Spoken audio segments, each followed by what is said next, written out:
اللہ تعالیٰ نے ساری کائنات کو بنایا ہے، اکیلے بنایا ہے، تنہے تنہا بلا شرکت غیر کے بنایا ہے۔ اسی طرح سے اس ساری کائنات کا نظام اللہ چلا رہے ہیں، اکیلے چلا رہے ہیں، تنہے تنہا بلا شرکت غیر کی۔ یہاں جو کچھ ہے اللہ کی طرف سے ہے، اللہ کرتے ہیں اور اللہ ہی سے ہوتا ہے۔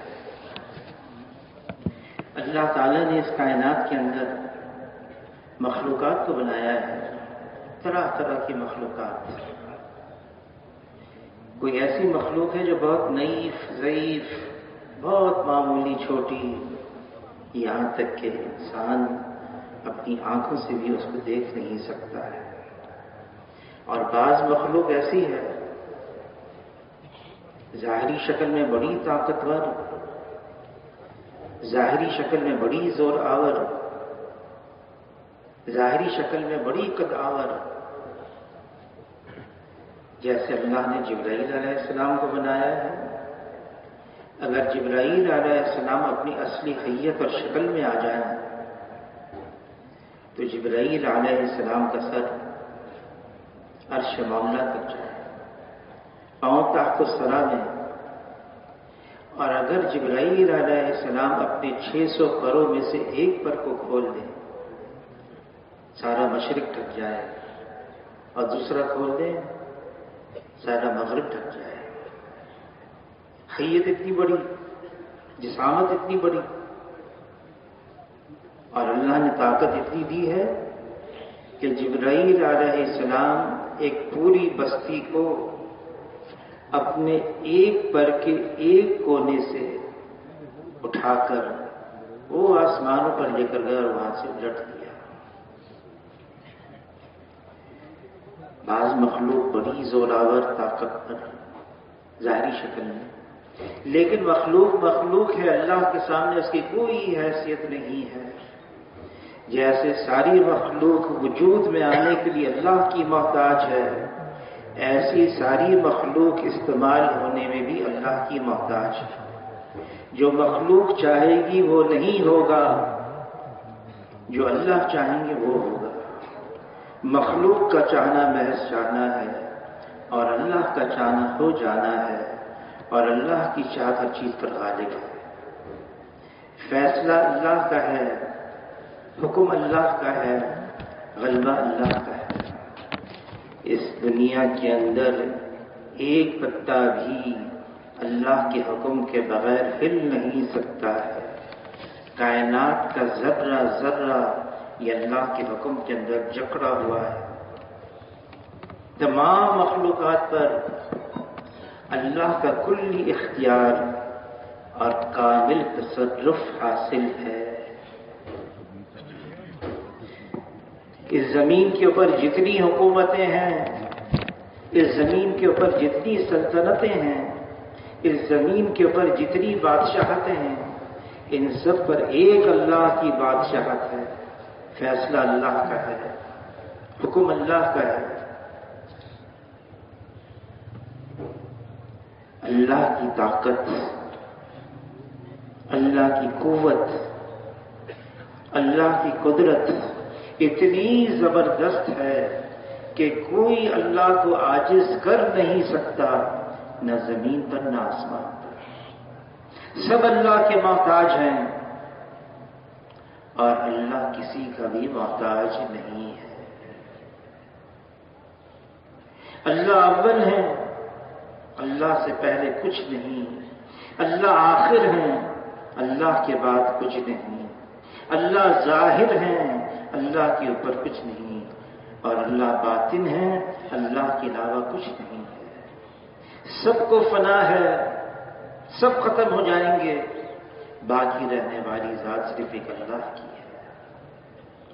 آئے گا وقت اللہ سب کو ختم کر دیں گے، تمام مخلوقات کو، یہاں تک کہ فرشتے بھی، جبرائیل علیہ السلام، میکائیل علیہ السلام، اسرافیل علیہ السلام، اسرائیل علیہ السلام سب ختم. پھر اللہ تعالیٰ پوچھیں گے لمن الملک اليوم، آج کس کی بادشاہت ہے؟ کوئی جواب دینے والا بھی نہیں ہوگا، اور اللہ خود فرمائیں گے للہ الواحد القہار، ایک اللہ کی بادشاہت ہے. اللہ خالق ہیں اور باقی سب مخلوق ہیں، اور اللہ مالک ہیں اور باقی سب مملوک ہیں، اور اللہ رازق ہیں اور باقی سب مرزوق، اور اللہ غالب ہیں اور باقی سب مغلوب ہیں. کوئی اللہ کے سامنے سر اٹھا کے مقابل بن نہیں سکتا، کوئی اللہ کے سامنے حکم نہیں چلا سکتا، کوئی اللہ کے آگے دم اور پر نہیں مار سکتا. مخلوق کی کیا حیثیت ہے؟ جس نے اللہ کو پہچان لیا جیسے اللہ ہیں، پھر وہ اللہ کے غیر سے، اللہ کی مخلوق سے متاثر نہیں ہوگا. وہ ایک ہے، اکیلا ہے، یکتا ہے، تنہا ہے. اللہ جیسا کوئی نہیں، اللہ کی کوئی مثل نہیں، اللہ کی کوئی مثال نہیں، اللہ کا کوئی نظیر نہیں. وہ وحدہ لا شریک لہ ہے. جس دل میں صرف اللہ سے امید ہوتی ہے، جس دل میں صرف اللہ کا خوف ہوتا ہے، وہ دل مطمئن ہو جاتا ہے. اور اگر دل میں اللہ کے علاوہ سے امید ہوتی ہے، اگر دل میں اللہ کے علاوہ کا خوف ہوتا ہے، یہ دل پریشان ہو جاتا ہے. اللہ کو پہچاننا، معرفت اللہ کی لینا، حاصل کرنا، یہ انسان کی زندگی کا عنوان ہے. وَمَا خَلَقْتُ الْجِنَّ وَالْإِنسَ إِلَّا لِيَعْبُدُونِ. اللہ نے جنات کو، انسان کو اپنی عبادت کے لیے. اور ابن عباس رضی اللہ تعالیٰ عنہ کی تفسیر ہے الا لیعبدون سے مراد الا لیعرفون ہے، اللہ کو پہچاننا، معرفت اللہ کی حاصل کرنا. اللہ کی معرفت، لا الہ الا اللہ، یہ کلمہ معرفت ہے. یہ وہ کلمہ ہے جس کے ذریعے سے یہ انسان اللہ کو پہچانتا ہے اور پہچان سکتا ہے. لا الہ الا اللہ، اللہ کے علاوہ جو کچھ ہے وہ اللہ کا غیر ہے، وہ اللہ کا ما سوا ہے، وہ اللہ کا سوا ہے، اور جو اللہ کا غیر ہے وہ اللہ کے بغیر کچھ کر نہیں سکتا ہے.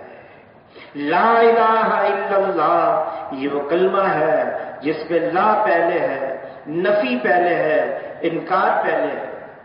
لا، اللہ کے علاوہ جو کچھ ہے وہ مخلوق ہے، وہ بنا ہوا ہے، اور اس کے بنانے والے اللہ ہیں. جو چیز اپنے وجود میں آنے کے لیے محتاج ہو وہ کیا کر سکتی ہے؟ اور اللہ تعالیٰ اپنے کرنے میں کسی وقت بھی، کسی لمحہ بھی کسی مخلوق کی احتیاج نہیں رکھتے.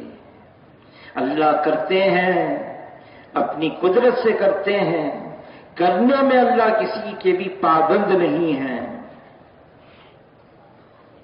لا الہ الا اللہ صرف زبان کے بول نہیں بلکہ یہ دل کی آواز بن جائے.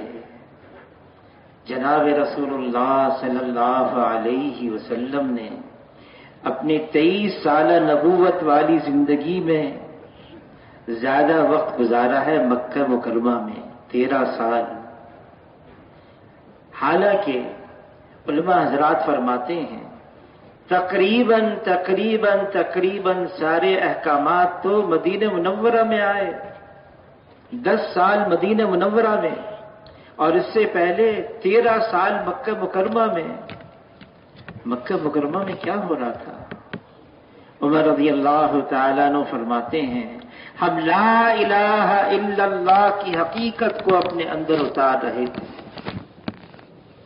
لا الہ الا اللہ ہم نے پڑھ تو لیا ہے، لیکن یہ واقعی دل میں آ گیا ہے، یہ دل کی آواز بن گیا ہے، یہ حقیقت بن کے دل میں اتر گیا ہے۔ ایمان کے بول، ایمان کے الفاظ یہ بہت اہم ہیں، بہت قیمتی ہیں، بہت ضروری ہیں، لیکن ایمان کے الفاظ صرف الفاظ ہوتے ہیں۔ مولانا یوسف قاندیلوی رحمۃ اللہ علیہ فرماتے تھے، الفاظ تو حقیقت کی طرف اشارہ کرتے ہیں، حقیقت کچھ اور ہوتی ہے۔ اس حقیقت کو حاصل کرنے کے لیے محنت، جہد، قربانی، کوشش، اللہ کی طرف سے آزمائشیں پرکھیں گے، اللہ تعالی جانچیں گے، دیکھیں گے یہ لا الہ الا اللہ میں سچا کون ہے اور لا الہ الا اللہ میں سچا کون نہیں ہے۔ اللہ نے پچھلی قوموں کو بھی آزمایا ہے، اس قوم کو بھی، اس امت کو بھی آزمائیں گے۔ لا الہ الا اللہ 13 سال مکہ مکرمہ میں ایمان کی حقیقت کیسے مل گئی؟ صحابہ کرام رضوان اللہ علیہم اجمعین کو علی رضی اللہ تعالیٰ عنہ فرماتے ہیں، اگر میرے اور اللہ کے درمیان کے پردوں کو ہٹا دیا جائے تو میرے ایمان میں ذرے برابر کا اضافہ نہ ہو، میں تو اب بھی ایسا ہوں جیسے ان آنکھوں سے اللہ کو دیکھ رہا ہوں۔ اور واقعی ایسا ہو گیا تھا، ایمان کی حقیقت مل گئی تھی کہ اللہ تعالیٰ خود تعریف بیان کریں اپنے کلام پاک میں، اور ہم سے اللہ تعالیٰ یہ مطالبہ کریں، ایسا ایمان لے آؤ جیسے وہ لے کر آئے تھے۔ صحابی نے عرض کیا، اے اللہ کے رسول، میں نے آج کی صبح ایمان کی حقیقت کے ساتھ کی ہے۔ فرمایا کیا دلیل ہے؟ یہ جو تم کہہ رہے ہو آج کی صبح ایمان کی حقیقت کے ساتھ کی ہے، کیا دلیل ہے؟ عرض کیا، اے اللہ کے رسول، میرا یہ حال بن گیا ہے، میں دن میں روزے کی حالت میں ہوتا ہوں، رات کو اپنے بستر سے جدا قیام کی حالت میں اللہ کے سامنے کھڑا رہتا ہوں۔ میں ان آنکھوں سے جہنم کو، جہنم والوں کو ایک دوسرے کو لان تان کرتے ہوئے دیکھ رہا ہوں، میں ان آنکھوں سے جنت کو، جنت والوں کو ایک دوسرے کو سلام کرتے ہوئے دیکھ رہا ہوں۔ گویا کہ اللہ کا عرش میری نگاہوں کے سامنے ہے۔ حضور صلی اللہ علیہ وسلم نے فرمایا، اس کا مفہوم ہے، حارثہ تم وہ ہو جس کا دل اللہ نے ایمان کے نور کے ساتھ منور کر دیا، اس کی حفاظت کرنا۔ ایمان کی حقیقت، عرض کیا اللہ کے رسول، میرے ایمان کی یہ حالت بن گئی ہے کہ مونڈھوں پر بیٹھے ہوئے نامہ اعمال لکھنے والے کرامن کاتبین، ان کے قلم کے لکھنے کی آواز کو میں اپنے کانوں سے سن رہا ہوں۔ وہ تو ایمان والوں سے ایمان پھیلتا ہے۔ فرمایا مولانا یوسف قاندیلوی رحمۃ اللہ علیہ نے کہ کال سے کال پھیلتا ہے، حال سے حال پھیلتا ہے۔ صرف الفاظ ہیں، ٹھیک ہے، بہت اہم ہیں، بہت ضروری ہیں، لیکن ایمان کے الفاظ سے تو ایمان پھیلے گا، ایمان کے الفاظ پھیلیں گے، وہ تو حال بن جائے، حقیقت بن جائے۔ جلتے ہوئے انگارے ہوں اور ان کے ساتھ کچھ بجھے ہوئے انگاروں کو رکھ دیا جائے، تھوڑی دیر میں وہ بھی جلتے ہوئے انگارے بن جاتے ہیں۔ حضور صلی اللہ علیہ وسلم نے ایمان کا وہ معیار قائم کیا۔ ایک صحابی نے عرض کیا، اے اللہ کے رسول، میرا گزر ہوا بدر کے میدان سے، میں نے عجیب حال دیکھا، میں نے دیکھا ایک شخص ہے زنجیروں میں جکڑا ہوا ہے اور ایک دوسرا ہے اس کے ہاتھ میں گرز ہے. جو زنجیروں میں جکڑا ہوا ہے اس نے مجھے آواز دی، اے عبداللہ. میں حیران کہ اس نے مجھے کیسے پہچانا، اس نے میرا نام لے کر کہا. پھر خیال ہوا شاید اس وجہ سے اس نے کہہ دیا اے اللہ کے بندے. اور کیا کہا اس نے، التش التش، پیاس لگی ہے، پیاس لگی ہے. پھر میں نے دیکھا کہ جس کے ہاتھ میں گرز تھا زور سے مارا، اور وہ جو زنجیروں میں جکڑا ہوا تھا وہ ایسا زمین میں دھنسا کے غائب ہو گیا. تھوڑی دیر میں پھر نمودار ہوا. پھر اس نے یہ کہا پیاس لگی ہے، پیاس لگی ہے. پھر اس کے ساتھ یہ معاملہ ہوا. جناب رسول اللہ صلی اللہ علیہ وسلم نے پوچھا کہ تم نے اپنی آنکھوں سے یہ سارا منظر دیکھا ہے؟ عرض کیا اے اللہ کے رسول، یہ منظر میری آنکھوں کے سامنے ہوتا رہا. فرمایا تم نے برزخ کو دیکھ لیا. تم نے جس کو دیکھا وہ ابو جہل تھا، اور برزخ میں اس کے ساتھ یہ معاملہ ہو رہا ہے، اور یہ معاملہ اس کے ساتھ حشر تک ہوتا رہے گا. غیب کا منظر، غیب کا نظام، ایمان کی وہ سطح مل گئی، وہ ان کے سامنے ہو گیا. جو غیب تھا وہ مشاہدہ، جو مشاہدے میں اس کی ایسی نفی کی اللہ کے علاوہ جو کچھ، ایسی نفی کر دی اس کی. لا الہ الا اللہ. مال سے زندگی نہیں بنتی، مال والوں سے زندگی نہیں بنتی، زندگی اس کی بنتی ہے جس کی اللہ بناتے ہیں. نقشوں سے، چیزوں سے کام نہیں بنتا، نقشے والوں سے، چیزوں والوں سے کام نہیں بنتا، کام اس کا بنتا ہے جس کی اللہ بناتے ہیں. عہدے سے، منصب سے، ڈگری سے عزت نہیں ملتی. منصب والوں سے، عہدے والوں سے، ڈگری والوں سے عزت نہیں ملتی. عزت اس کو ملتی ہے جس کو اللہ دیتے ہیں. اللہ دینے پر آئے کوئی روک نہیں سکتا، اللہ بنانے پر آئے کوئی بگاڑ نہیں سکتا، اور اگر اللہ ہی روک دیں پھر کوئی نہیں ہے جو دے سکتا ہے، اور اگر اللہ ہی بگاڑ دیں پھر کوئی نہیں ہے جو بنا سکتا ہے. اللہ نے ہمیں اس دنیا میں اس لیے بھیجا ہے ہم اللہ کو پہچانیں جیسے اللہ ہیں. جس نے اللہ کو پہچان لیا جیسے اللہ ہیں، پھر وہ اللہ کو چھوڑ کر کہیں اور نہیں جائے گا. فَفِرُّوا إِلَى اللَّهِ، دوڑو، بھاگو، رخ ہو صرف اللہ کی طرف، اللہ کے غیر کی طرف نہیں، اللہ کے علاوہ کی طرف نہیں. اللہ نے ہمیں ایسا بنایا ہے، پھر ہمارے اندر ایک دل رکھا ہے. جناب رسول اللہ صلی اللہ علیہ وسلم فرماتے ہیں انسان کے جسم کے اندر ایک گوشت کا لوتھڑا ہے، یہ صحیح ہو گیا سارا بدن صحیح ہے، یہ بگڑ گیا سارا بدن بگڑا ہوا ہے. یہ گوشت کا لوتھڑا انسان کا دل ہے. یہ دل انسان کا، یہ اللہ کی تجلی گاہ ہے. اس کو اللہ نے اپنے لیے مختص کیا ہوا ہے. اس دل میں اگر کچھ اور چیزیں آ گئیں، اللہ کا غیر آ گیا، مال، نقشے، چیزیں، دنیا کی بڑائی، یہ دل ناپاک ہو گیا. اگر دل ناپاک ہے تو یہ دل تو اللہ کی جگہ ہے. یہ زمین اللہ کو نہیں سما سکتی، یہ آسمان اللہ کو نہیں سما سکتا. مومن کا دل ہے یہ اللہ کو سما سکتا ہے. لیکن کون سے دل میں؟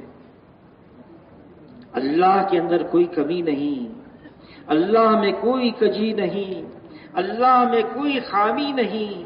یکطر اللہ تعالی ہر عیب سے، ہر کمی سے پاک اور صاف ہے. دل ناپاک ہے، دل گندا ہے، دل میں فاسد مادہ آ گیا، غلط یقین بھر گیا، اب اس دل میں اللہ نہیں ہوں گے۔ اور اگر دل میں اللہ نہیں ہے تو اللہ کی معرفت کیا ملے گی؟ ہم کیسے اللہ کو پہچانیں گے؟ کہ ہماری زندگی کا عنوان اللہ ہے۔ لا الہ الا اللہ، لا مقصود الا اللہ، لا الہ الا اللہ، لا مطلوب الا اللہ۔ مقصود اور مطلوب ایک اللہ ہے۔ جس نے اللہ کو پا لیا اس نے سب کچھ پا لیا، اور جس نے اللہ کو کھو دیا اس نے سب کچھ کھو دیا۔ اللہ کو پانا ہماری زندگی کا مقصد ہے، اور اللہ کو پانا کوئی مشکل کام نہیں ہے۔ اللہ تو شہرت سے بھی قریب ہیں اور بڑے قدردان ہیں۔ جو صرف اللہ کا نام لیتا ہے کبھی محروم نہیں رہتا۔ جو مجمع میں اللہ کا نام لیتا ہے، اللہ فرشتوں کے مجمع میں اس کا نام لیتے ہیں۔ کوئی چپ کے دل میں اللہ کا نام لیتا ہے، پھر اللہ بھی چپ کے اس کا نام لیتے ہیں۔ جو اللہ کا ہے پھر اللہ اس کے۔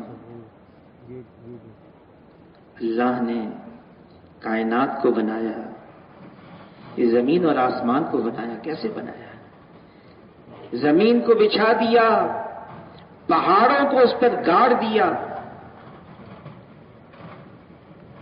دریاؤں کو رواں کیا، سمندروں کو چیر دیا، زمین سے کھیتی کو اگایا، درختوں کو اگایا، بادل سے بارش کو برسایا، دن کو رات پر لپیٹا اور رات کو دن پر لپیٹا۔ اگر تا قیامت رات کا اندھیرا ہوتا، اللہ کے علاوہ کون جو دن کا اجالا لے آئے؟ اور تا قیامت دن کا اجالا ہوتا، اللہ کے علاوہ کون جو رات کا اندھیرا لے آئے؟ اللہ نے یہ کائنات کا نظام چلایا، اور اس کائنات کے اندر پھر اللہ نے مرکزی حیثیت انسان کو دی ہے۔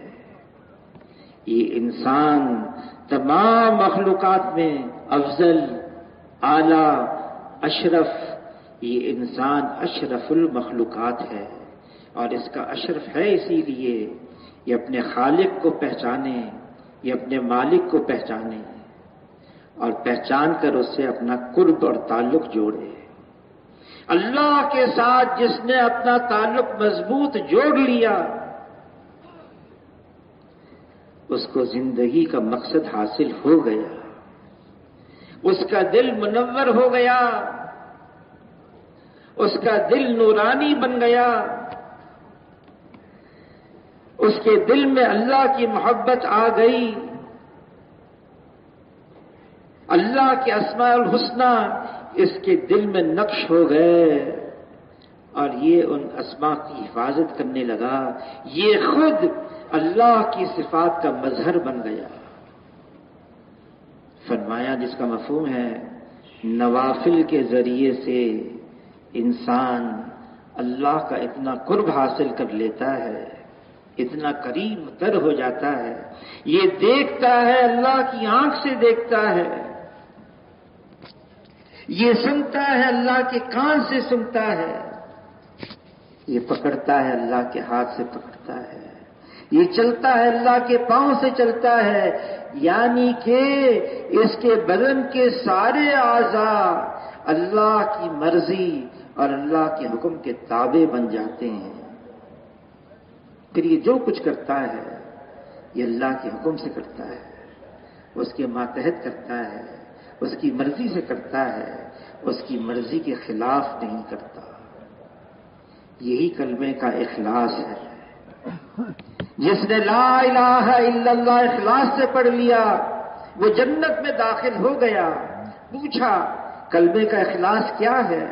فرمایا یہ کلمہ اس کو حرام چیزوں سے روک دے، یہ کلمے کا اخلاص ہے۔ اللہ کو پہچاننا، اس کا قرب اور تعلق حاصل کرنا۔ اتنا قرب مل جائے، اتنا تعلق مل جائے، کوئی مصیبت، کوئی پریشانی، کوئی مشکل، کوئی ناگواری، کوئی ناخوشگوار واقعہ اللہ سے مانگے۔ حضور صلی اللہ علیہ وسلم کا یہی معمول تھا۔ کوئی پریشانی آتی، کوئی ناگواری آتی، آندھی، ہوا تیز چلتی، سورج گرہن، چاند گرہن، مسجد میں آتے، نماز پڑھتے، اللہ کی طرف متوجہ ہو جاتے۔ آدم علیہ السلام اتنا روئے، اتنا روئے، ایک ایسی اضطراری کیفیت کہ علماء حضرات فرماتے ہیں آدم علیہ السلام جتنا روئے ہیں، جتنا انہوں نے آنسو بہایا ہے، سب کو جمع کیا جائے اور ان کی اولاد کے آنسو کو جمع کیا جائے، جو آدم علیہ السلام کے آنسو زیادہ ہو جائیں گے۔ کیسے اللہ کو پکارا، ربنا ظلمنا انفسنا وَإِن لَّمْ تَغْفِرْ لَنَا وَتَرْحَمْنَا لَنَكُونَنَّ مِنَ الْخَاسِرِينَ۔ اللہ نے آدم علیہ السلام کو ان کی اضطراری کیفیت ختم فرمائی، ان کی بے چینی کو، پریشانی کو اطمینان سے بدل دیا۔ ایوب علیہ السلام نے اللہ کو پکارا، اللہ نے ایوب علیہ السلام کی بیماری کو ختم فرما دیا، ایسا بنا دیا کہ بیوی بھی نہ پہچان سکی یہ حسین شخص کون ہے، وہ میرا شوہر کہاں گیا، بتایا میں ہی وہ ہوں۔ موسیٰ علیہ السلام اپنی قوم کو لے کر جا رہے ہیں، فرعون اس کی فوج پیچھا کر رہی ہے، آگے آگے سمندر، کہاں جائیں؟ موسیٰ علیہ السلام اللہ کی طرف متوجہ ہو گئے، اللہ نے اس پانی میں سے راستے نکال دیے موسیٰ علیہ السلام اور اس کی قوم کے لیے، محفوظ انداز سے ساری قوم کو موسیٰ علیہ السلام سمیت عافیت کے ساتھ باہر نکال دیا۔ عیسیٰ علیہ السلام بند کمرے میں اللہ کی طرف متوجہ ہو گئے، اللہ نے عیسیٰ علیہ السلام کو محفوظ انداز سے آسمانوں پر اٹھا دیا۔ یونس علیہ السلام مچھلی کے پیٹ میں، اندھیروں میں، مچھلی کے پیٹ کا اندھیرا، سمندر کا اندھیرا، رات کا اندھیرا، اللہ کو پکارا، لا الہ الا انت سبحانک انی کنت من الظالمین۔ اللہ نے محفوظ انداز سے یونس علیہ السلام کو مچھلی کے پیٹ سے نکالا، اور اللہ نے کلام پاک میں اس کو بات کو جتایا ہے، اگر یونس علیہ السلام اللہ کو اس طرح سے نہ پکارتے اور اللہ کی ایسی تصویر نہ کرتے تو حشر تک مچھلی کے پیٹ میں رہتے۔ اور پھر آگے بھی فرمایا، جیسے یونس علیہ السلام کو اللہ نے غم سے نجات دی، اسی طرح سے جو اللہ کو اس انداز سے پکارے گا اللہ تعالیٰ اس کو بھی نجات دیں گے۔ وَكَذَلِكَ نُنْجِي الْمُؤْمِنِينَ۔ جناب رسول اللہ صلی اللہ علیہ وسلم ایک درخت کے نیچے آرام کر رہے ہیں، اپنی تلوار کو اتار کے درخت کی ٹہنی سے لگا لیا، مخالف آ گیا، دشمن آ گیا، خاموشی سے حضور صلی اللہ علیہ وسلم کی تلوار اتاری، جناب رسول اللہ صلی اللہ علیہ وسلم کو جگایا۔ حضور صلی اللہ علیہ وسلم دیکھے، آدمی نیند سے جاگے، دیکھا کہ دشمن ہے اور میری تلوار اس کے ہاتھ میں، اور وہ یوں کہہ رہا ہے، کون بچائے گا؟ جناب رسول اللہ صلی اللہ علیہ وسلم بڑے اطمینان سے فرمائے، اللہ۔ ہاتھ سے تلوار گر گئی، حضور صلی اللہ علیہ وسلم کی اپنی تلوار تھی، اپنی تلوار ہاتھ میں اٹھائی اور یوں فرمایا اب تم کو مجھ سے کون بچائے گا؟ کہ آپ کریم ہیں اور ابن کریم ہیں اور ابن کریم ہیں۔ جو اللہ کی طرف متوجہ ہو جاتا ہے، اللہ کو پکارتا ہے، اللہ کے ماں سوا سے بالکل فارغ ہو جاتا ہے، میں ہوں اور اللہ ہو، درمیان میں کچھ نہ ہو، اللہ تعالی ظاہری اسباب کے خلاف کر کے دکھا دیتے ہیں۔ حضور صلی اللہ علیہ وسلم، بدر کی رات ہے، ایک عریش بنایا گیا، حضور صلی اللہ علیہ وسلم ساری رات اللہ کو پکارتے رہے، یا حی یا قیوم، یا حی یا قیوم۔ اور ابو بکر رضی اللہ تعالیٰ عنہ جس کیفیت سے حضور اللہ سے مانگ رہے تھے، ہاتھ دعا کے لیے اٹھاتے اٹھاتے اتنے اونچے ہو جاتے کہ بغل کی سفیدی بھی ظاہر ہو جاتی، کاندھے پر جو چادر تھی وہ بھی نیچے گر جاتی۔ ابو بکر رضی اللہ تعالیٰ عنہ چادر اٹھاتے، حضور کے کاندھے پر رکھتے، اے اللہ کے رسول بس آپ کی تو اللہ نے ضرور سنی ہوگی، سن لی۔ علی رضی اللہ تعالیٰ عنہ فرماتے ہیں رات کا اندھیرا، میں نے جو پردہ لگایا تھا اس عریش کے آگے ہٹایا دیکھنے کے لیے کہ حضور کیا کر رہے ہیں، اور حضور صلی اللہ علیہ وسلم سجدے میں ہیں اور آواز آ رہی ہے، یا حی یا قیوم برحمتک استغیث، اللہ سے مانگ رہے ہیں۔ اور پھر کیا نتیجہ نکلا؟ صبح کو حضور صلی اللہ علیہ وسلم باہر آئے، صحابہ کو جمع کیا، فرمائے دیکھو یہ وہ جگہ ہے جہاں ولید کی لاش ہوگی، دیکھو یہ وہ جگہ ہے جہاں شیبہ کی لاش ہوگی، یہ وہ جگہ ہے جہاں ابو جہل کی لاش ہوگی۔ صحابہ کرام حیران، نہ ہتھیار ہمارے پاس، نہ سواریاں ہمارے پاس، تعداد بھی ان کی بہت زیادہ، یقین لیکن جیسے حضور فرما رہے ہیں ایسے ہی ہوگا۔ اور صحابہ فرماتے ہیں ہم پہچاننے لگے تھے یہ انسان کی وار سے گیا ہے یا فرشتوں کی وار سے گیا ہے، ہم پہچاننے لگے تھے۔ اللہ کے ساتھ اتنا قرب، اتنا تعلق، اور کوئی مشکل کام نہیں ہے۔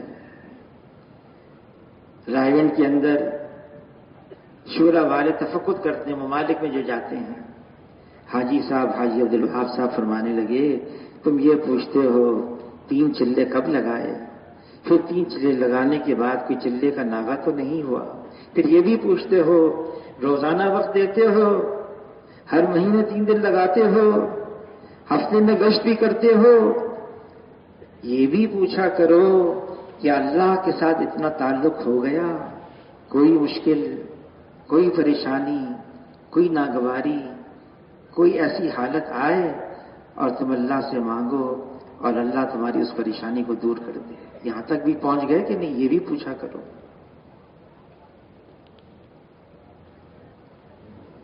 یہ نظام تو اللہ ہی چلا رہے ہیں، اللہ کے علاوہ کوئی نہیں جو یہاں کچھ کر سکے، سارا نظام اللہ کے۔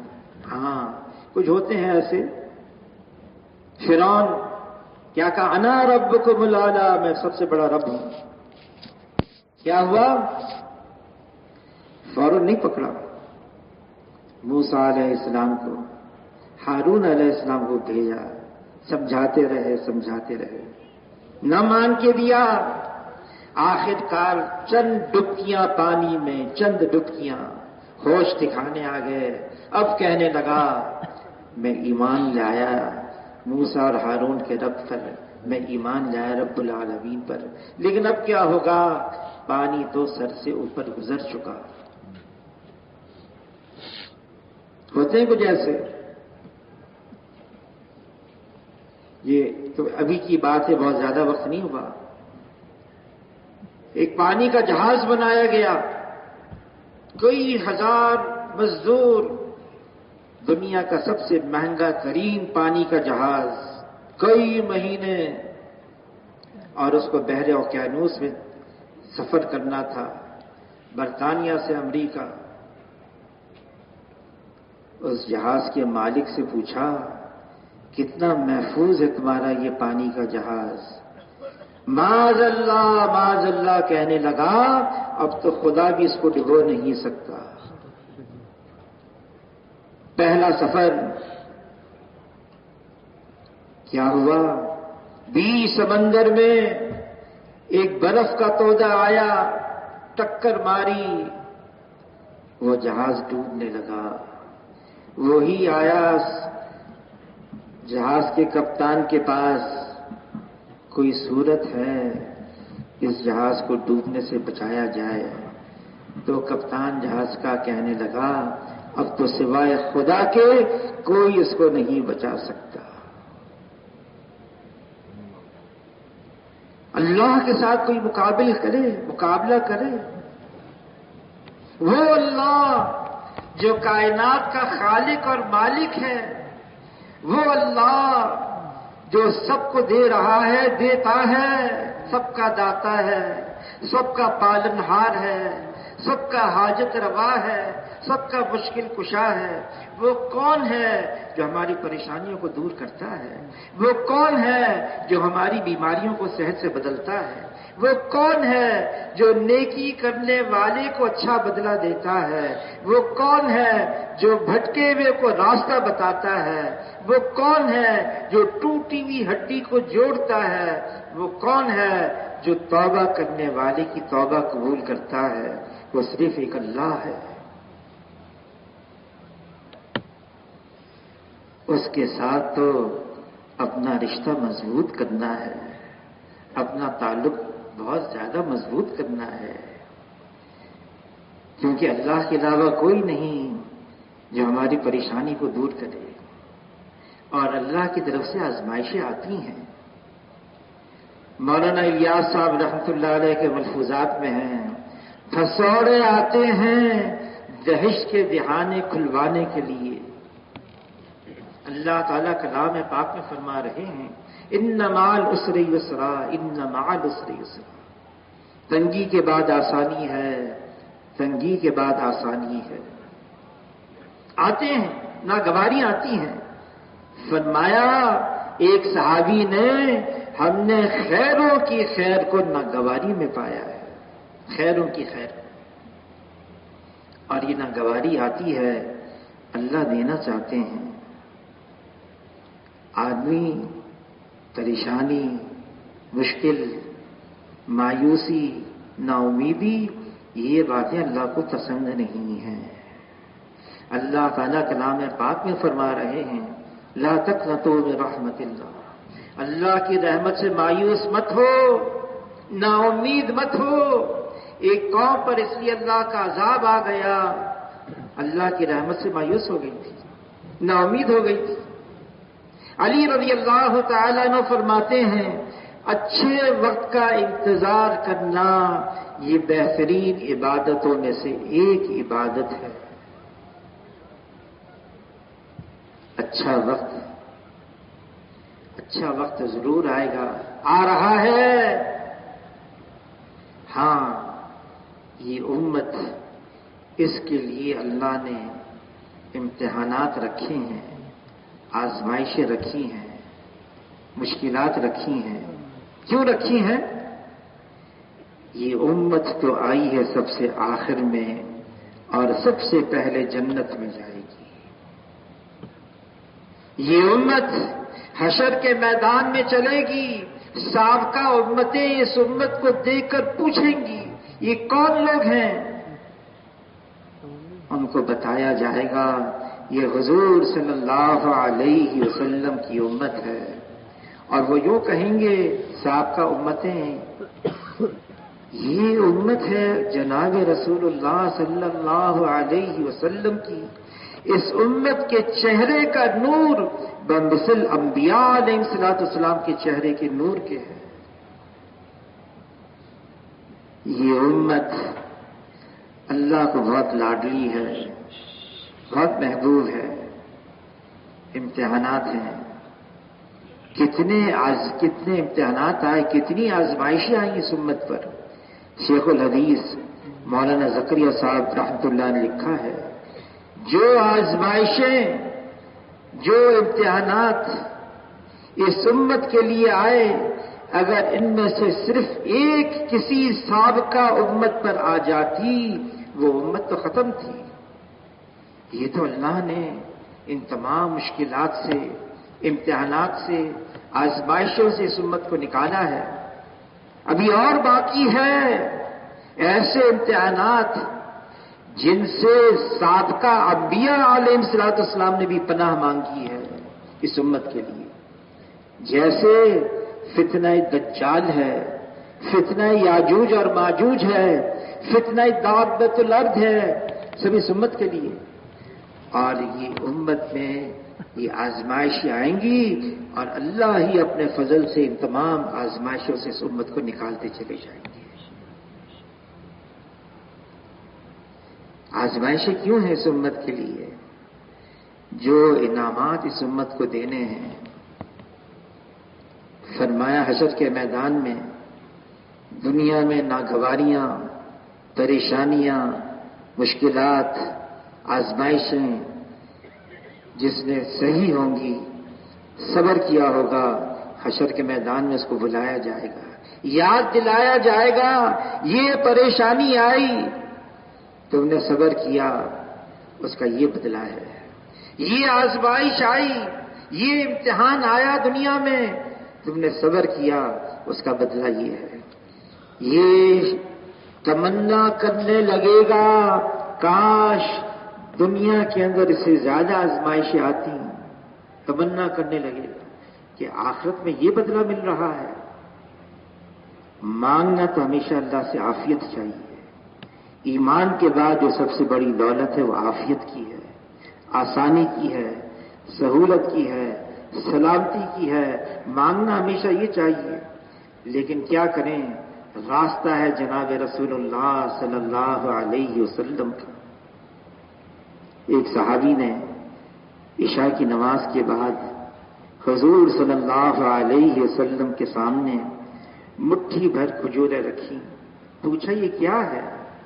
عرض کیا، اے اللہ کے رسول، میں نے فجر کی نماز آپ کے پیچھے پڑھی، میں نے اندازہ لگا لیا آپ پر فاقے ہیں، آپ پر بہت تندرستی ہے، میں نے اندازہ لگا لیا، دن بھر میں نے مزدوری کی ہے، مزدوری میں مٹھی بھر کھجوریں میں نے کمائی ہیں آپ کے لیے۔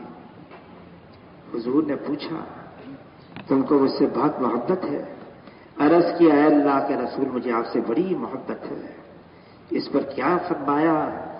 فرمایا پھر مصائب کے لیے تیار ہو جاؤ۔ ایک نے عرض کیا، اے اللہ کے رسول، قیامت کب آئے گی؟ پوچھا کیا تیاری کر رکھی ہے، جو انتظار ہے؟ عرض کیا، اے اللہ کے رسول، بہت سارے اعمال تو نہیں ہیں، لیکن اللہ اور اللہ کے رسول کی محبت ہے۔ فرمایا جو اللہ اور اللہ کے رسول سے محبت کرتا ہے، مصائب اس پر ایسے آتے ہیں جیسے ڈھلان میں سے پانی آتا ہے، لیکن حشر کے میدان میں وہ انہی کے ساتھ اٹھے گا جن کے ساتھ محبت ہے۔ مشکلات آتی ہیں، آئیں گی، اور یہ ہم خود سوچیں، مشکلات بڑی ہیں یا اللہ بڑے ہیں؟ یہ مشکلات کیا ہیں اللہ کے سامنے؟ یہ امتحانات کیا ہیں اللہ کے سامنے؟ اور اللہ کے دینے کا انداز یہی ہے، اللہ دینا چاہتے ہیں۔ جناب رسول اللہ صلی اللہ علیہ وسلم سید ولد آدم ہیں، سید الاولین ہیں، سید الآخرین ہیں، امام الانبیاء ہیں، رحمت للعالمین ہیں، لیکن دنیا میں کس طرح سے زندگی گزاری، بے سر و سامانی حضور صلی اللہ علیہ وسلم کا سامان تھا، قسمہ پرسی حضور صلی اللہ علیہ وسلم کا سرمایہ تھا، فقر اور فاقہ حضور صلی اللہ علیہ وسلم کا فخر تھا۔ اگر چاہتے جناب رسول اللہ صلی اللہ علیہ وسلم، اگر چاہتے زمین اور آسمان کے خزانوں کی چابیاں قدموں میں، قبول نہیں کیا، آخرت کو ترجیح دی۔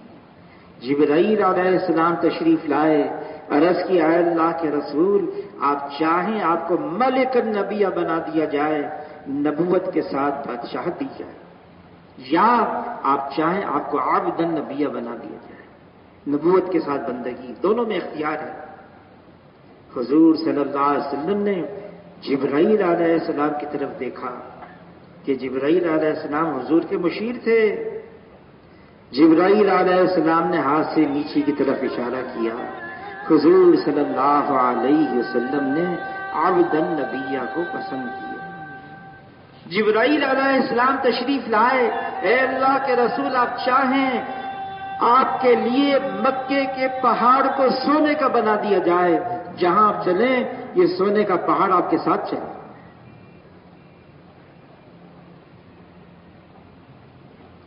کیا دعا مانگی اس پر؟ کیا دعا مانگی؟ اے اللہ، ایک دن میرا ایسا گزرے، کھانا اتنا مل جائے، کمر سیدھی ہو جائے، اس پر میں تیرا شکر ادا کروں، اور ایک دن میرا فاقے سے گزرے، اس پر میں صبر کروں۔ صبر یہ ایمان کا حصہ ہے، ایمان کا جز ہے۔ اللہ تعالیٰ نے کلام پاک میں مختلف انداز سے وَاسْتَعِينُوا بِالصَّبْرِ وَالصَّلَاةِ وَتَوَاصَوْا بِالْحَقِّ وَتَوَاصَوْا بِالصَّبْرِ لَمَنْ صَبَرَ وَغَفَرَ، کتنے انداز سے اللہ نے سمجھایا ہے۔ صبر، برداشت کرنا، سہ جانا۔ جس نے صبر کرنا سیکھ لیا ناگواری پر، اب دنیا کی کوئی طاقت اس کو شکست دے نہیں سکتی، اس کی جیت ہی جیت ہے، اس کو وہ ہنر آ گیا۔ حضور صلی اللہ علیہ وسلم نے صحابہ کرام کو یہی سکھایا تھا۔ بعض تو کہتے ہیں صبر پورا ایمان ہے، اور بعض کہتے ہیں نہیں، ایمان کا ایک بہت اہم جز ہے صبر کرنا، ناگواری پر برداشت کر لینا۔ کوئی شکوہ شکایت نہیں، ہم اللہ سے کہیں گے، کسی مخلوق سے نہیں کہیں گے۔ مخلوق کیا کر سکتی ہے؟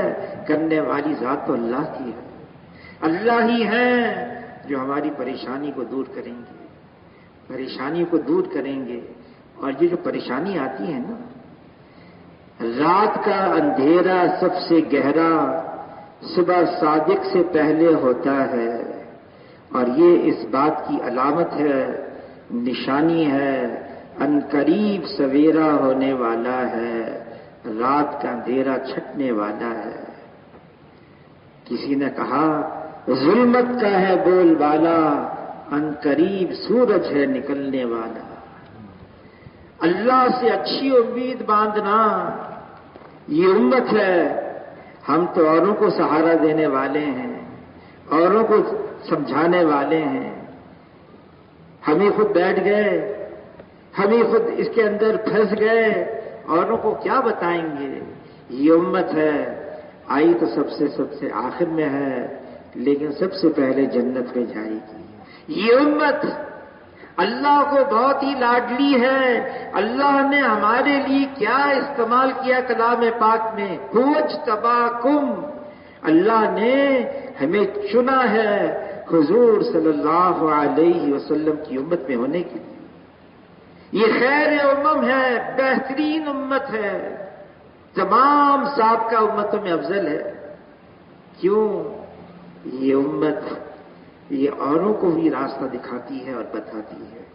خود راستے پر چلنا، اس راستے پر جو جناب رسول اللہ صلی اللہ علیہ وسلم کا راستہ، وہ راستہ جو کامیابی کی طرف جانے والا ہے، وہ راستہ جو بہترین ہے، وہ راستہ جس سے تمام پریشانیاں دور ہو جاتی ہیں، سارے غم ہٹ جاتے ہیں، ڈھل جاتے ہیں، رات کا اندھیرا چھٹ جاتا ہے۔ یہ وہ راستہ ہے۔ اس راستے پر کیا ہے؟ خود دین پر چلنا ہے، اوروں کو دین کی طرف بلانا ہے۔ یہ امت ہے اللہ کی طرف بلانا، دعوت اللہ اس امت کا عنوان اور مقصد ہے۔ قل ھذہ سبیلی ادعو الی اللہ، اے محمد صلی اللہ علیہ وسلم آپ کہہ دیجئے یہ ہے میرا راستہ، اللہ کی طرف بلانا، اللہ کے دین کی طرف بلانا، اللہ کے احکامات کی طرف بلانا، میرا بھی یہ راستہ ہے، جو میرے متبع ہیں، میرے پیچھے چلنے والے ہیں، میری امت ہیں، ان کا بھی یہی راستہ ہے۔ دین پر چلنا، یہ دین ضمانت دیتا ہے دنیا کی کامیابی کا بھی اور آخرت کی کامیابی کا بھی۔ دین، اور حضور صلی اللہ علیہ وسلم فرماتے ہیں جس کا مفہوم ہے کوئی شخص اس وقت تک مسلمان ہو نہیں سکتا جب تک کہ اس کی خواہشات اس دین کے تابع نہ ہو جائے جس کو میں لے کر آیا ہوں۔ دین کا مطلب یہ ہے تمام اپنے جذبات کو قربان کرنا، اپنی خواہشات کو مکمل طور سے پورے کے پورے اسلام میں داخل ہو جاؤ، جی چاہے نہ چاہے، دل مانے نہ مانے، چاہے ہمارے تقاضے پورے ہوں ذاتی یا نہ ہوں، ہمیں تو اس دین پر چلنا ہے۔ ملے گا کیا؟ اللہ کی رضا ملے گی، اللہ راضی ہو جائیں گے، اور اللہ کی رضا سب سے بڑی دولت ہے۔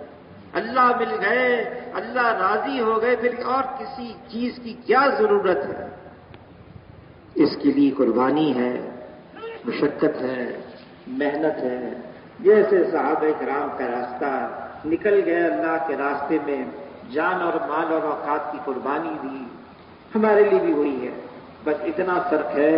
شیخ الحدیث نے لکھا ہے اگر اس وقت کی امت صحابہ کا صرف 10واں حصہ کر لے، 10واں حصہ، اللہ ہمارے ساتھ وہ معاملہ کریں جو اللہ نے ان کے ساتھ کیا، صرف 10واں حصہ۔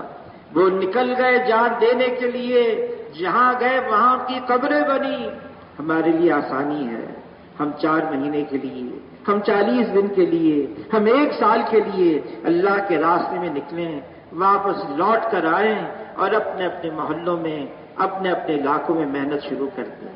تو اس کے لیے اب فرمائیں کون کون ساتھی اس کے لیے 4 مہینے